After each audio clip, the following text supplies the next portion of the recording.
আসসালামু আলাইকুম বন্ধুরা, কেমন আছেন সবাই? আশা করি আপনারা সবাই ভালো আছেন। আল্লাহর অশেষ রহমতে আপনারা সবাই সুস্থ আছেন। ইতালি এম্বাসিতে বর্তমান সময়ে যে কর্মরত আছে অ্যাম্বাসেডর টাকলা সাহেব, আটকায় থাকা 2023 এবং 24 সালের এই পাসপোর্টগুলো নিয়ে গতকাল একটা নিউজ অলরেডি সে কেনই বা এই পাসপোর্টগুলো আটকে রাখছে, প্লাস সামনের দিক থেকে 2023 এবং 24 সালের যে পাসপোর্টগুলো আটকে আছে এই পাসপোর্টগুলো ভিসা লাগবে কিনা সেটা নিয়ে কিন্তু একদমই ক্লিয়ারলি একটা আপডেট গতকাল দিয়ে দিছে। অনেকে ভিডিওটা দেখছেন অথবা অনেকে কিন্তু ভিডিওটা এখনো পর্যন্ত দেখেন নাই। আজকের এই ভিডিওতে সম্পূর্ণ আকারে ইতালি অ্যাম্বাসেডর টাকলা সাহেব কি বলছে সেইখানে আজকের এই ভিডিওতে ছোট্ট করে আপনাদেরকে স্ক্রিনে দেখানো হবে। আরও একটা নিউজ যেটা গতকাল এই যে পাসপোর্টগুলা কেনই বা আটকে রাখা হয়েছে, প্লাস এই বর্তমান সময়ে এসব বাংলাদেশি পাসপোর্টের উপরে কেনই বা ভিসা লাগতেছে না, এটা নিয়ে কিন্তু অলরেডি গতকালও আরও একটা নিউজ করা হয়েছে, সেটাও কিন্তু আজকের এই ভিডিওতে স্ক্রিনে দেখানো। আজকের ভিডিওটা খুবই গুরুত্বপূর্ণ, আজকের ভিডিওটা একটু স্কিপ করবেন না। তো চলেন বেশি কথা না বাড়িয়ে আজকের এই ভিডিওটা শুরু করা যাক।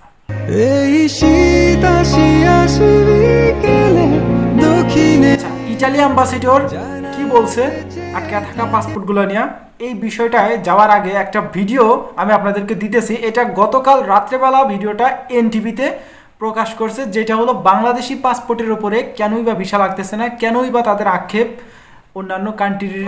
ছোট্ট করে একটা ভিডিও ফুটেজ আমি আপনাদেরকে এই স্ক্রিনে দিতেছি, আপনারা একটু কাইন্ডলি এখানে এই ভিডিওটা দেখে আসেন। এরপরে আমরা মেইন যে পয়েন্ট যে টপিকটায় সেটা আমরা এরপরে আসতেছি, আগে এই ভিডিওটা দেখে আসেন। গত এক দশকে বিশ্বের বিভিন্ন দেশে অভিবাসন নীতির কড়াকড়ি বাড়লেও বাংলাদেশের জন্য এই সংকট সবচেয়ে প্রকট হয়ে ওঠে সাম্প্রতিক বছরগুলোতে। আগে যেসব দেশে সহজে ভিসা পাওয়া যেত সেগুলোতেও এখন বাড়তি যাচাই বাছাই চলছে, পাশাপাশি বাড়ছে ভিসা বাতিলের রেকর্ডও। ঠিক কী কারণে এমন পরিস্থিতির মুখোমুখি হচ্ছে বাংলাদেশিরা, বিস্তারিত জানাচ্ছেন সাদিয়া সিদ্দিকা। বিদেশে পড়তে, কাজ করতে কিংবা ঘুরতে যেতে আগ্রহী বাংলাদেশিদের সামনে এখন সবচেয়ে বড় বাধা ভিসা সংকট। স্কলারশিপ পাওয়া থেকে শুরু করে সব শর্ত পূরণ করেও অনেকেই শেষ মুহূর্তে ভিসা না পাওয়ায় বিদেশ যাত্রার সুযোগ হারাচ্ছেন। দীর্ঘ সময় ধরে হাঙ্গেরি ও যুক্তরাষ্ট্রে পড়তে যাওয়ার প্রস্তুতি নেওয়া অনেক শিক্ষার্থী ভিসা জটিলতার কারণে পরিকল্পনা বদলাতে বাধ্য হচ্ছেন। নোভা এলইডি টিভি, ঝকঝকে ছবি, নিখুঁত শব্দ, 5 বছরের ওয়ারেন্টি। নোভা মানে সঠিক মান, নিশ্চিত সেবা। শুধু শিক্ষার্থী নয়, বহু দেশ ঘোরা যাত্রী, চাকরি কিংবা শ্রমিক ভিসার আবেদনকারীদেরও একই অভিজ্ঞতা। আগে যেসব দেশ থেকে তুলনামূলক সহজে ভিসা পাওয়া যেত, যেমন ভিয়েতনাম, ইন্দোনেশিয়া, সেখান থেকেও এখন ভিসা পাওয়া কঠিন হয়ে উঠেছে। ভারতের পর্যটন ভিসা ছাড়া বাংলাদেশি নাগরিকদের জন্য আনুষ্ঠানিক কোনো ভিসা নিষেধাজ্ঞা না থাকলেও বাস্তবে পরিস্থিতি ভিন্ন। বিভিন্ন দেশের দূতাবাস ও ভিসা সেন্টারগুলোতে প্রসেসিং টাইম বেড়ে গেছে, অনেক ক্ষেত্রে ভিসা দেওয়া বন্ধ বা সীমিত হয়ে গেছে। পর্যটন খাত সংশ্লিষ্টরা জানাচ্ছেন, ইউএই, কাতার, ওমান, বাহরাইন, সৌদি আরব, উজবেকিস্তান, ভিয়েতনাম এমন বহু দেশ বর্তমানে ভিসা দিচ্ছে না বা দিচ্ছে খুবই সীমিত সংখ্যক। থাইল্যান্ড, সিঙ্গাপুর, মালয়েশিয়া, ফিলিপাইনের ভিসায় দীর্ঘসূত্রিতা দেখা যাচ্ছে। এমনকি আগে দ্রুত অ্যারাইভাল ভিসা দেওয়া শ্রীলঙ্কার ই ভিসাতেও এখন 2-3 দিন সময় লাগছে। এই সংকটের পেছনে রাজনৈতিক অস্থিতিশীলতা একটি কারণ হিসেবে দেখা হলেও বিশ্লেষকদের মতে মূল সমস্যা আরও গভীরে। অনিয়মিত পথে বিদেশে যাওয়ার প্রবণতা, সহজ ভিসা পাওয়া দেশগুলোর ভিসা ব্যবহার করে তৃতীয় দেশে পাড়ি জমানোর ঘটনা বিভিন্ন দেশের প্রশাসনের নজরে এসেছে, ফলে তারা আগের তুলনায় বেশি সতর্ক। ভ্রমণ ভিসায় গিয়ে শ্রমিক ভিসায় রূপান্তর করার মতো অনিয়মও পরিস্থিতিকে আরও জটিল করেছে। বাংলাদেশে কিছু রাজনৈতিক দলের কর্মীদের বিদেশে প্রকাশ্য বিবাদ ও বিশৃঙ্খলার ঘটনাও দেশের ভাবমূর্তিতে নেতিবাচক প্রভাব ফেলেছে। পাশাপাশি পাসপোর্টের দুর্বল র্যাঙ্কিংও ভিসা পাওয়ার ক্ষেত্রে বড় বাধা হয়ে দাঁড়িয়েছে। বর্তমানে বেশ কিছু দেশে ভিসা ছাড়া ভ্রমণের সুযোগ থাকলেও বেশিরভাগ দেশে আফ্রিকা ও ক্যারিবীয় অঞ্চলের, যেখানে বাংলাদেশিদের যাতায়াত কম। ভারত রাজনৈতিক কারণে বাংলাদেশিদের পর্যটন ভিসা বন্ধ রেখেছে। অন্য দেশগুলোতে কূটনৈতিক প্রচেষ্টা বাড়ানো ছাড়া আপাতত পরিস্থিতি বদলানোর সুযোগ নেই। তবে বিশ্লেষকদের মতে অনিয়মিত অভিবাসন রোধে দেশের ভেতরে দৃশ্যমান ব্যবস্থা নেওয়া ও অসাধু ভিসা ব্যবসায়ীদের বিরুদ্ধে কঠোর পদক্ষেপ গ্রহণ করলে ভিসা সংকট কিছুটা হলেও কমে আসতে পারে।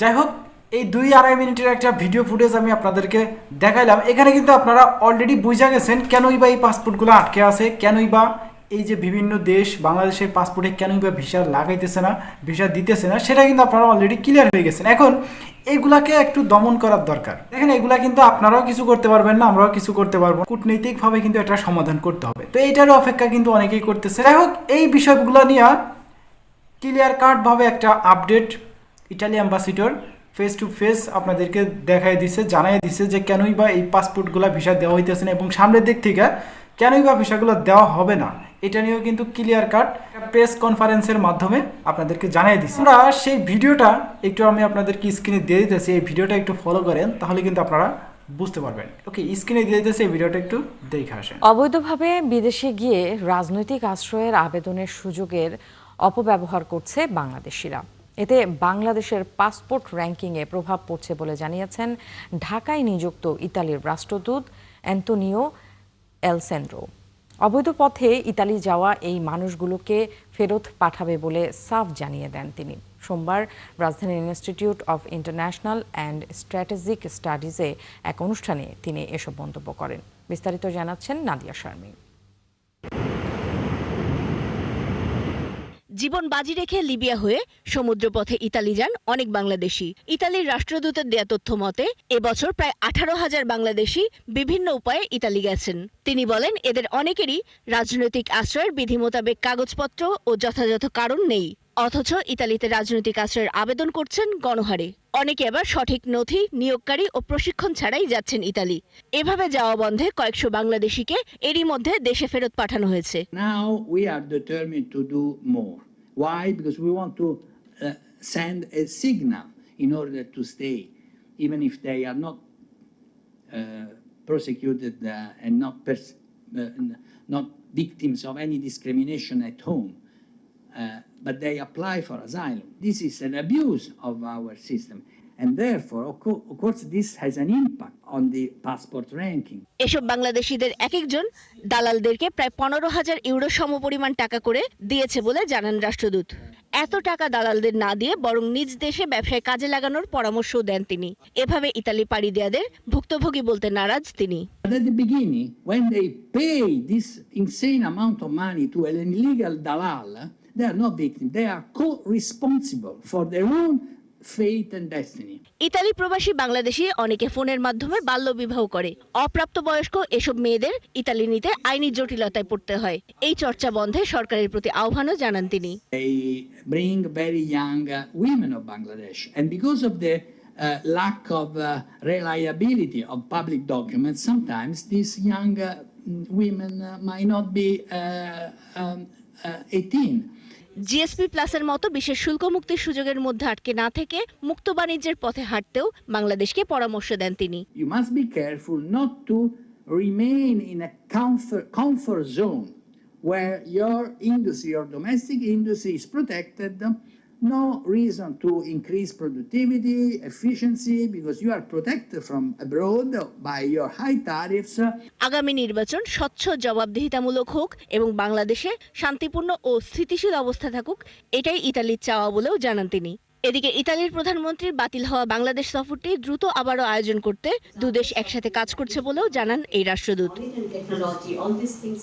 নাদিয়া শারমিন, যাই হোক, এখানে দুইটা ভিডিও ফুটেজ আমি আপনাদেরকে দিলাম, দুইটা ভিডিও ফুটেজই দেখলেন, জানতে পারলাম এই ভিডিওতে, সেটা কিন্তু আপনারা অলরেডি বুঝা গেলেন যে সামনের দিক থেকে যেই পাসপোর্টগুলো আটকে আছে এখনো পর্যন্ত বর্তমান সময়ে আইসা, এগুলা কিন্তু পর্যায়ক্রমে এক এক করে রিজেক্ট করবে, অল্প অল্প কিছু করে রিজেক্ট করবে, মানে একদম বলতে গেলে অল্প কিছু পাসপোর্টে ভিসা দিবে আর বাকি সবই কিন্তু রিজেক্ট করে দিবে। এখনো বলতে গেলে প্রায় 20 থেকে 30,000 পাসপোর্ট 2023 সাল এবং 24 সাল 25 সালের কিছু আছে, এই 3 বছরের মিলায় কিন্তু আছে।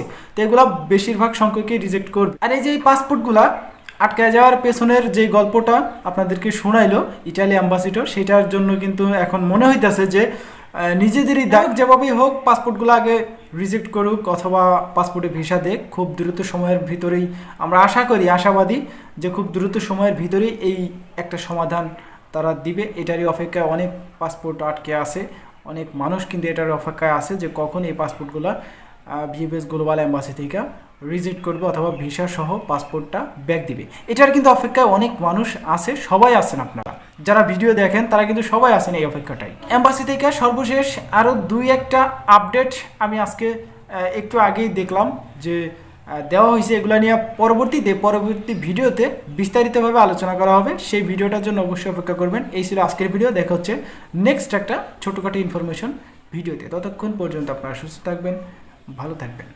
Zahid Majumdar Italy news, Majumdar from Europe, Italy, এই 3টে ইউটিউব চ্যানেলের পাশেই থাকবেন। আল্লাহ হাফেজ।